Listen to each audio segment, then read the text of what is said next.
Hello guys, samahan niyo ako kumuha tayo ng pipino. Oops, pipino na hindi tinatanim ng tao kundi kusang tumutubo sa bakura natin. Let's go! Ito pa rin siya guys, oh.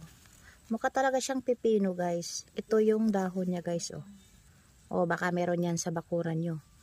Nakita ko lang to sa vlogger guys na kumain ito. Ito guys. Dahil Filipino tayo, curious tayo. Kaya tikman natin. Ayan guys. Tikman natin kung anong lasa nito.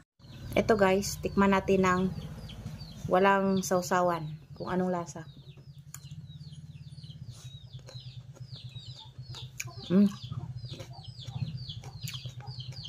Parang pipino din talaga siya. Medyo mayroon siyang konting asim.